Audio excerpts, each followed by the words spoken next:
Today is exceptional because the topic that I've chosen is close to my heart.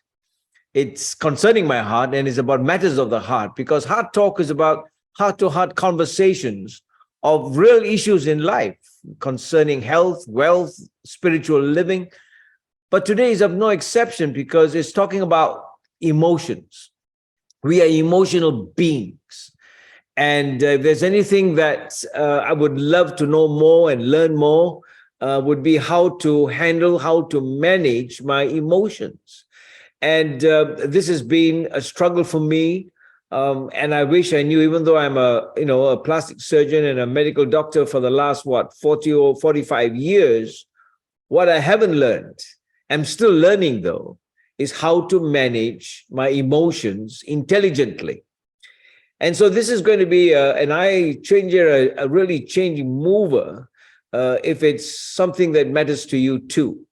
Now, my guest today is a specialist in this field called emotional intelligence, focusing on the appropriate use of emotion by supporting personality and behavior in the business world, with the aim of increasing productivity and success at work. His experience ranges over 40 years of working in the marketplace and is currently teaching over 300,000 learners in 195 countries through his online emotional intelligence programs, which we would learn more later on.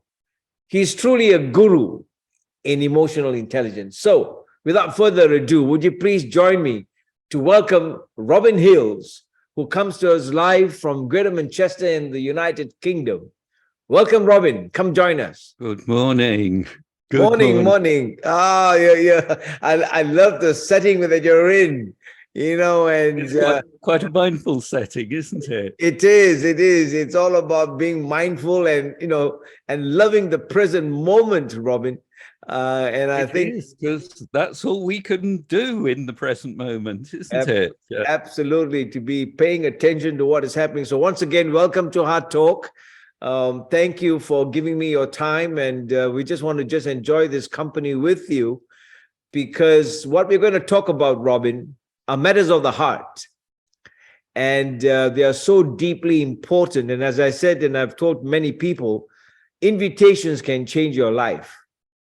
How we respond to an invitation can change the course of our life. And so here is an invitation to live a better version of ourselves. It's about living well, loving well, and thriving well. And so I want to congratulate you for all the work that you have done over the last 40-odd years. You've been such a blessing to the people around you. And once again, we are just delighted that you're joining us today on Heart Talk. So thank you for that. It's my pleasure being here, and thank you ever so much. You're talking me up far more than I really deserve. Well, I tell you something, if I had to read all your resumes, it would feel a suitcase. But let me start off, in the 1970s, there was a song that was close to my heart because, that was the time when I was in medical school, and it was sung by a man called Morris Albert. And I wonder if you remember, it was titled Feelings. Oh, yes. Feelings, nothing more than feelings. Ever since I met you, feelings of love. I like this part. Feelings, all my life I'm feeling. The whole purpose of living is that we are emotional beings. And feelings is so much part of our DNA, isn't it, Robin? It is. And I'm sure the studies of emotional intelligence, started after the song came out, because they must have decided, hey, listen, people are tuning into this thing, feelings. There must be more to it. So let's go deeper. That thing. And I mean, how long has this whole thing about emotional intelligence been in the public square? Well, I like the idea of the academics from Yale University listening to a pop spot song and then suddenly having a light bulb moment and thinking, this is an area for us to academically study. Yeah, I think this is what happened because, the whole world was moving with Dusty Springfield and Shirley Bassey and all that. And suddenly the whole emotions of feelings came into the being.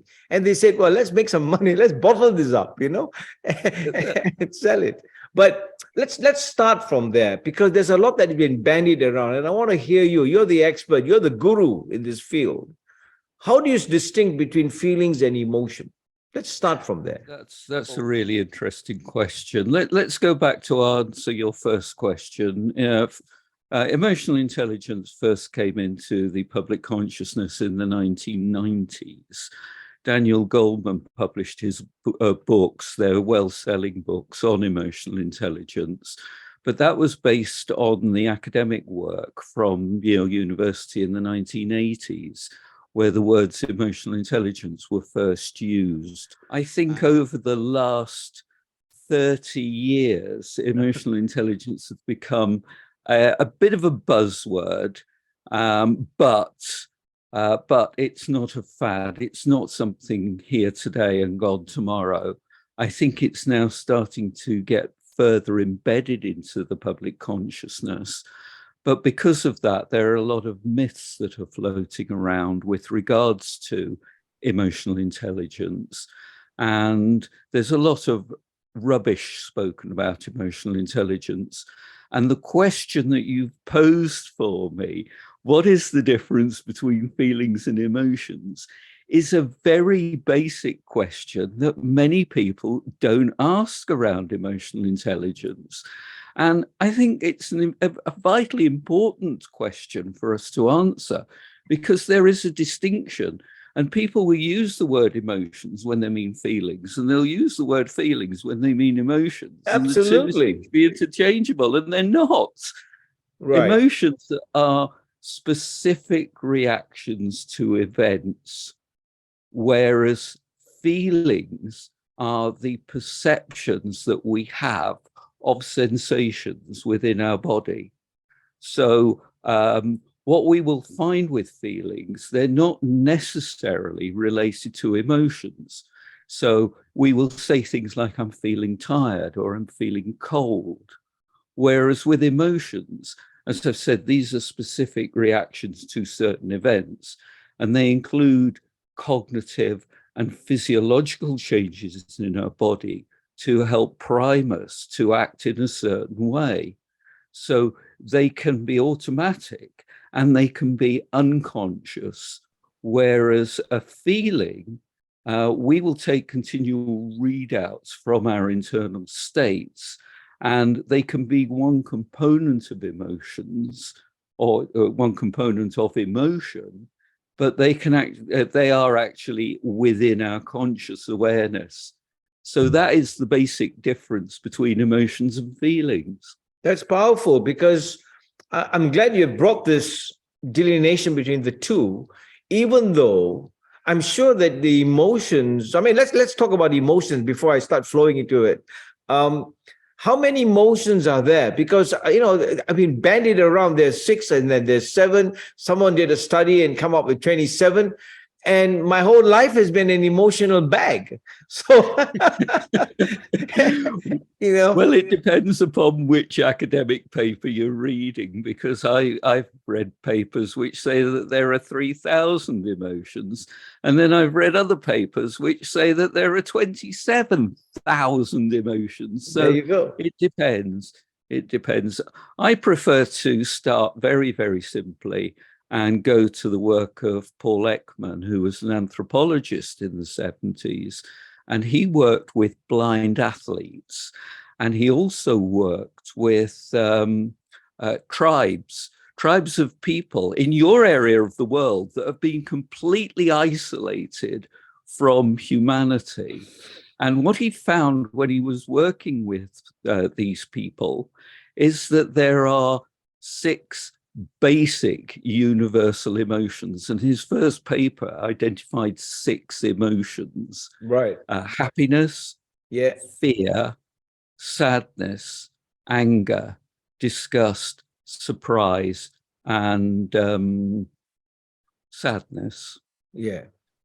So those are the basic emotions. Now, further studies he did suggested that there was a 7th emotion, and that's contempt, a feeling of superiority. Yes. So if we just take those 7 emotions and say those are the basic emotions that are universal. So it doesn't matter whether you're in Malaysia, it doesn't matter whether you're in the United Kingdom, it doesn't matter whether you're in Iceland, it doesn't matter if you're in Venezuela or in New Zealand, you will experience the same emotions physiologically, and you Right. will express them in the same way on your face as everybody else. Okay. And then we will have blends of emotions that come in. So there are other emotions such as guilt, which is an emotion around something that happened in the past. We can't do anything about it. Hence, we will feel guilty. And then there are other emotions such as anticipation, which is looking to an event at some point in the future. And we Right. can do something about it, but there's an Yes. emotion that we're feeling currently around that situation. Right. No, perfect. I mean, this is, I'm going to take you deeper and deeper so that, just like those waves that are coming on shore behind you, each time they come in, they bring a new drift, and then we take them out. But I want to get deeper, Robin. When you're talking about these emotions, which are 6, 7 emotions and all that, how do they play out in our lives? In the sense that, for example, when I talk to the neuroscientist and they say, okay, the thalamus is a relay station, the amygdala does this, it's Mary, and things like this happen. When these 6 emotions, are they in one particular place of the brain, or are they just, how are they expressed from the neuroscience point of view? I mean, you're a scientist. I am, and I must say I don't know, and I don't think we know. And I think, are they created at some particular point in the brain? Do they sit within the cortex somewhere? And are they disseminated through the amygdala and the limbic system of the brain, the emotional part of the brain? We know that the amygdala and the limbic system filter emotions, but where are they generated? We just don't know. There was some work done by Dr. Ledoux from an American university only fairly recently to Right. suggest that they are generated within the cortex somewhere. Now, the cortex is more the rational part of the brain. So is there a thinking component which generates the emotions? Well, we don't know. I think the important thing around emotions, let's go back to the distinction that I gave you at the beginning. It is we experience them as a reaction to our environment. So what our emotions are doing is providing us with data, with information that we should learn to interpret so that we can then make the most of these emotions. Right. So our emotions are telling us there's something going on around me that I need to be physiologically and psychologically aware of so that I can prepare myself in order to deal with it in a more appropriate way. Okay. And I think what we've done over the years is we tend to shut down that data and we just kind of react to the emotion rather than actually then saying, perhaps I ought to be going back even deeper myself into why I'm experiencing this emotion in the first place. Right. Okay, so now let's just marry the two together. So you've got emotional on one side and you've got intelligence on the other side. And so you put both the words together, which is now the science of the 21st century. How do you, it's about being smart with your feelings. Now you separated the two, and now we are bringing intelligence, which is the smart aspect of it. And how do you deal smartly with your feelings? The reason why I'm saying these two together is, like I've told you, like, in my field in plastic surgery, we're talking about anti-aging. And I tell them, no, it's not about anti-aging, it's about smart aging. Because you can't run away from the fact that, we all age, but can we age smartly? So we all have these emotions with us, which have feelings, and how can we handle them smartly? And that's when EI comes in. Talk to us about that, because you've put a totally different flavor to the feelings part of it and the emotions part of it. So how do we step back and say, okay, now I've got feelings there. Now how can I be smart with it and manage it well? Am I in the right flow? Yes, yes, I think we're getting somewhere quite deep as you wanted to go. I think if we go back to emotions being a psychological and a physiological reaction to our environment, or preparing our body for a psychological or a physiological reaction, we're then in a situation where we can say, okay, this is data. Now I can use my cognitive rationality to interpret this and to apply my intelligence to say, I am feeling anger. I know why I'm feeling angry, because someone has transgressed one of my core values. How do I utilize that emotion to get the best from the situation? Right. Now, anger is something that a lot of people want to suppress. And I say, no, if you're feeling angry, use that anger in an appropriate way. Somebody has done something that you don't agree with. Go and utilize that anger. Use the drive and the energy within that anger to right that wrong. Powerful. Powerful. Because the word you used, which I believe is the very core of how we handle all these faculties, is the word appropriate. Because the moment you put the inappropriate to it, it takes a different swing. And it opens up the doors of everything else other than being appropriate, and when we talk about behavior and all that. So, because at the end of the day, you're trying to combine thinking with your feelings to make quality decisions, right? So how did you get into this world of emotions and finally emotional intelligence, and now you are the guru of this field? I mean, how has this been for you personally in your life? How did you decide, look, this is something I want to do? Were you in a place where the intelligence was in a different a different zone? Like me, I have a messed up life. When I look at all, if I want to measure my emotions, I just wish, as the song Feelings goes, I just wish I never met you. Well, I'm going to take you somewhere where it will open up a can of worms, and it will be quite surprising. And hopefully we will still have a good relationship at the end of it, because it is your profession that drove me into the field of emotional intelligence. I must admit that the medical and the surgical profession have been my making for the wrong reasons. Uh-huh. Let me explain. Okay. I got my degree in biology, and I wanted to do something with that degree, but I wanted to get some more experience. So I went into medical selling. I was a medical representative, and I worked in London. And I did the job for a number of companies, and eventually worked as a hospital representative for a major pharmaceutical company. It was the #1 pharmaceutical company in the world at the time, in the London teaching hospitals, selling antibiotics, anti-cancer medicines, anti-migraine medicines,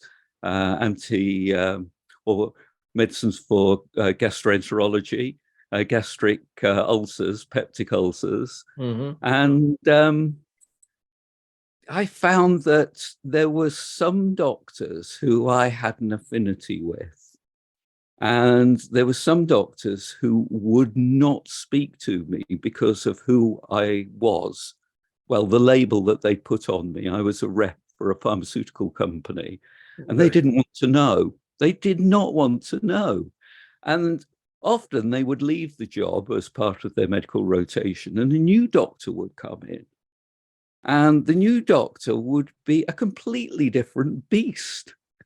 They would be really friendly, really affable, really open, had all the time in the world for me, had little stress. And I was thinking, well, what's the difference here? Because The job's the same, the environment's the same, the team is the same, the functionality of what the person is doing and performing is the same. The difference was the person, and Absolutely. it wasn't the intelligence of the person, because everybody has to be relatively intelligent to be in the medical profession in the first place. Right. So what was it? Well, I didn't know. And I didn't know because basically, as a species, we didn't know, because this was the time when emotional intelligence was still in the academic world. So I then got a job up in the Northwest, leading and managing teams of medical representatives, hospital representatives. And it was at that time Daniel Goldman published his book, and I read a review in one of the Saturday papers, and suddenly there was a light bulb moment. This is the answer to that question. Mm-hmm. So I thought, this is what I want to find more about. So I went away and studied it, learned about it, started to recognize how it worked. And then my role was made redundant. So I went into clinical research, which is we were researching various medicines and various surgical pieces of equipment and things like that. I was doing a management and leadership role, recruiting people into clinical studies. Mm-hmm. And then that role was made redundant. And I thought, at this particular moment in time, now is a good time to really set up a business focused on bringing more emotional intelligence into the world. So that's my story. That's where I came from. And that's why emotional intelligence is so important to me. I mean, it's amazing. Yeah, I mean, thank you for that. Thank you for sharing that with us, because I can understand how you feel, because I know how I treated medical reps anyway. And they'll have to sit there till the end of the day at 4, 5 o'clock. And so, I realized that they were human beings at the same time, and they were just doing their job. But you brought a very powerful aspect of emotional intelligence, and which, I mean, I can't understand those who are not, running to it and running away from it. And that is quality. You see, at the end of the day, we're talking about the quality of life. And here we have a tool, if I can call it a tool, that's going to take a quality of relationships right from the home base to the marketplace. So talk to us about how this has been for you, this whole world and field of emotional intelligence. How has the intelligence part handled your own emotions within your family concept, within your sphere of influence, within friends? How has that been such a powerful tool that you've, married with all these years? I can't answer that question because I don't know the answer to it. The interesting thing is, I know all about emotional intelligence. I know the theory. I know how to put it into practice. Does it make me more emotionally intelligent? I think the answer to that question, well, if I answer, oh, yes, it's rather arrogant and self-conceited, isn't it? And if I answer no, why am I working in the field of emotional intelligence? It depends. It's work in progress. There are times when I'll go into a situation and I'll react and I'll make good decisions and I'll build relationships and I'll do it really well. And I'll feel really good about it when I come away from the situations, from that situation. And I'll reflect and think, yeah, that worked well. That worked well. That didn't. And then I'll go into other situations and I'll completely screw up. And the reason being is I'm human like you are, so I'm not going to get it right all the time. Right. And if my wife of almost 40 years and I have a disagreement, you can bet your bottom dollar that she's going to rub my nose in emotional intelligence That's and tell right. me I'm not being emotionally intelligent. Yeah. At that time. So, I can get it thrown in my face at every opportunity when it's appropriate. So. Absolutely. I mean, I would shake your hand and give you a hug for that, because they won't even rub my nose. They'll rub my whole body down, and, because how do you delineate between someone who's got a high emotional intelligence and somebody who's got a low emotion? Because if you look at the quality of relationship that I have had, and what I've been through, like I've said many times, and I've shared with you, Robin, was the way that I managed my own emotions. I didn't know. It's only these last 2 years that I look at those waves and I understand what mindfulness is about. And so much of these words, and later on I'm going to ask you about things like resilience and all. These are terms that are bandied out in the marketplace, but I've still lived 40 years of my life. And I wish that you were my neighbor, because I would have handled myself much better. But tell me, where is emotional intelligence going now? I mean, where do we take it to?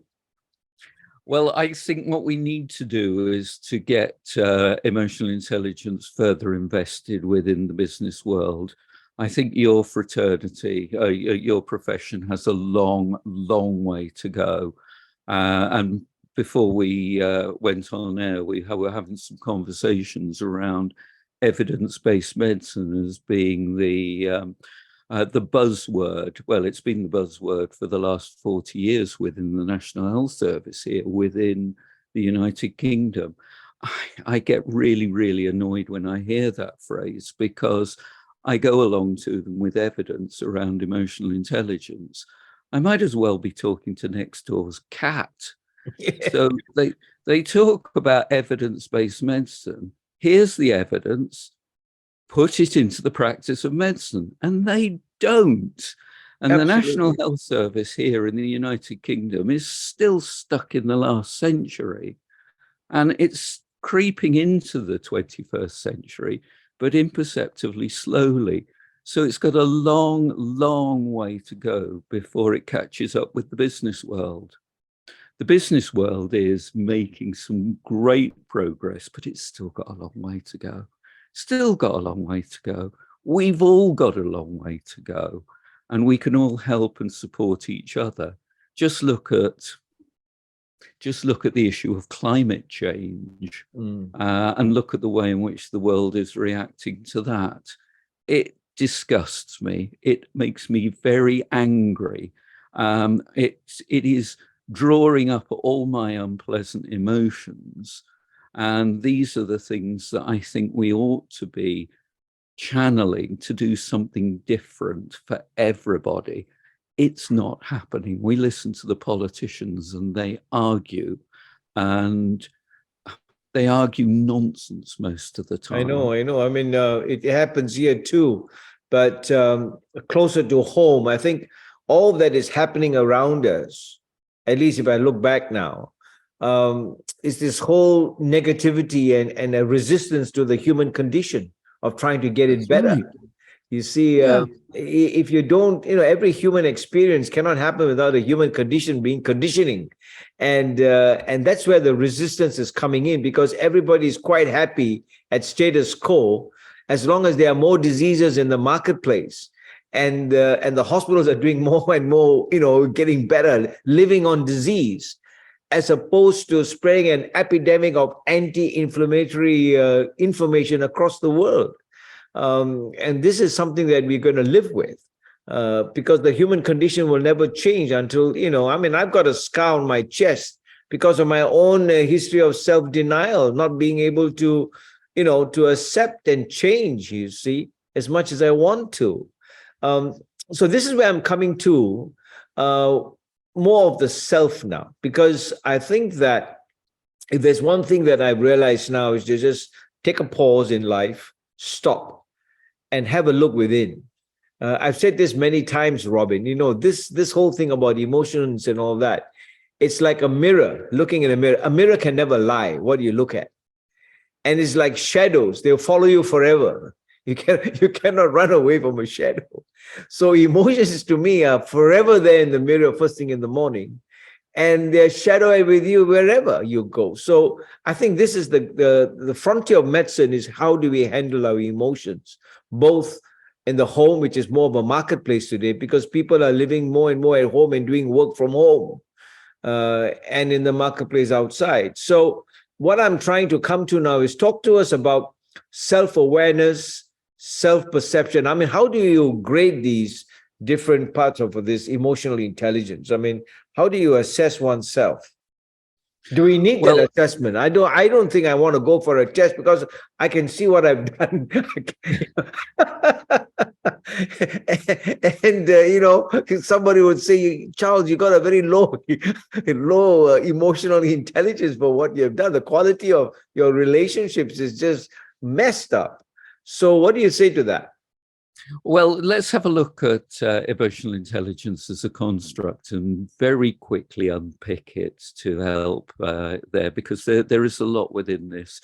Firstly, we've got the inner world. This is the self. This is what goes on inside our head. It's what goes on inside our body. And the first component of emotional intelligence is awareness of self. What is it that we're good at? What are our strengths? What are our limitations? What is it that we can do to make a difference? How do we choose to live our life? Now, the next component is the action and behavior within ourselves that nobody else sees. So how do we utilize our thought processes and our emotions? How do we regulate ourselves? And then the outer world is the outer world of things, events, people, situations. How aware are we of the emotions and the thoughts and the reactions and behaviors of other people? How do we learn to empathize with those? We don't necessarily need to agree with them. We just need to understand that's empathy. And then we transfer that into action and behavior. How do we build up these authentic relationships? By utilizing our communication skills, our social skills. Now, of course, none of this will work unless we've got the right level of motivation. So how do we motivate ourselves in order to motivate others? And that, in a nutshell, is emotional intelligence. No, it's powerful, because it takes all the faculties of just science of life, and putting it into motion. Because at the end of the day, it's more of thriving as opposed to surviving. I love the word thriving, in excellence, because thriving for me is my GDP. Even when I talk about thriving to people, it's really your gross, domestic product. I call it growth, development, and prosperity. So to thrive is to be able to bring all these three elements out and end up with success, which is what you become. As opposed to survival. Survival is always the danger of what it is. Whether you're a cancer survivor, the danger is death when it comes to survival. And so, I mean, how do you see this in the marketplace in the next 20, 30, 40 years? We've talked about the psychological aspect of emotional intelligence. We talked about the physiological part of it. Talk to me about the spiritual part of it, because to me, emotions are very much an expression of the spiritual person inside of us. It is, but I don't think we're there yet. I think what we've got to do is to get the idea of emotions being better established within the business environment, and get the business environment to recognize that emotions have a place. And if we can work with those emotions in a more positive way and get them to work for us, we will be more successful, more profitable. We will have better performance through that. Once that's then better established, we are starting to see here within the United Kingdom the idea of spiritual intelligence coming into play. Now, I think we are 30, 40, 50 years away from that starting to come into the business environment. I think as far as the NHS is concerned, the National Health Service here in the United Kingdom, we can forget about that until next century. But I think what we will see is more spiritual awareness coming in, whereby we can then look at how we utilize our energy for the greater good. But we're a long way from that. And I think what I can do in the present day, at the present moment, is to really work on getting people to start to reflect more on emotional intelligence. I mean, that's pointed. And, when we think of something in continuum, I think this is where the intelligence of how we handle our emotions, I mean, how we can be refined. It's something that we can learn, right? Because you made a statement that I'm still trying to digest, and that is after 70, the chances of you developing your EI is pretty slim. So I want to get some hope from you. Well, I, all I'm doing is going back to the academic studies that suggest that we can develop our emotional intelligence up to about the age of 70. Now, you shared with me earlier this week that you have reached that grand age. I'm a few years away from it, but just because you've passed your 70th birthday doesn't mean to say that you're going to stop being emotionally intelligent. I think if we look at the majority of 70-year-olds within the world, as you know, there's a continuum. There are some which will gladly develop their emotional intelligence well into their 80s, and there are some in that group that will have stopped in their 60s. Absolutely. So where are you within that continuum? That's your choice. That's right. At the end of the day, you're right. At the end of the day, it's all about we are the product of our choices and not the byproduct of our responses. And I know there's so much more to discuss with you, but I want to kind of end on this note. Can you measure emotional intelligence? This is a really interesting question because EI is often abbreviated to EQ. And you will have seen people talking about EQ, thinking, "Oh, I'm being really, really important here because I'm using the right phrase." EQ. EQ is emotional quotient, like IQ is intellectual quotient. Right. IQ is a measure of how intelligent you are. EQ is a measure of how emotionally intelligent you are. Now, emotional intelligence itself, EI, is broader than EQ. Right. It'll bring in things like the unconscious awareness and things that you can't measure, attitudes and unconscious bias and prejudices and things like that can't be measured. So EQ is everything that can be measured. So, and there are some really good, powerful psychometrics that are commercially available that will measure emotional intelligence. And I'm qualified in one or in two of those, EI trait, emotional intelligence, and the EQI 2.0. And these are both brilliant tools for giving an insight into people's emotional intelligence. It helps with their self-awareness, and it will also help because it will suggest these are the areas that you can work on and improve your emotional intelligence if only you were to be a little bit more consciously aware of these facets which need a degree of improvement. So we can measure self-awareness, we can measure self-regulation, we can measure empathy, we can measure social skills, we can measure decision-making, we can measure stress management, and all of that will give us a complete picture of that person's emotional intelligence at the time that they took the questionnaire. Right. I mean, that's a powerful way to end, because at the end of the day, one of the most intriguing questions would be, how will you measure your life? And no matter, no test can ever fill that in, and that is, how have we impacted the life of another? Would be the real take home for all of us. because of the way I'm hearing you today in this discussion, if the brain takes up and consumes 20% of the energy that it needs a day, if we can conserve that energy by using our emotions in a much more sensible and intelligent way, we would have conserved. That's MindFLOW Ergonomics, which I'm writing about. And I did a post today and I called it the windmills of the mind. That if each emotion is like a windmill, imagine the amount of energy it generates.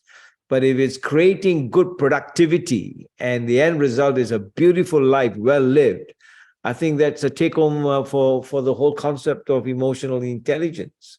So how do people get in touch with you, Robin?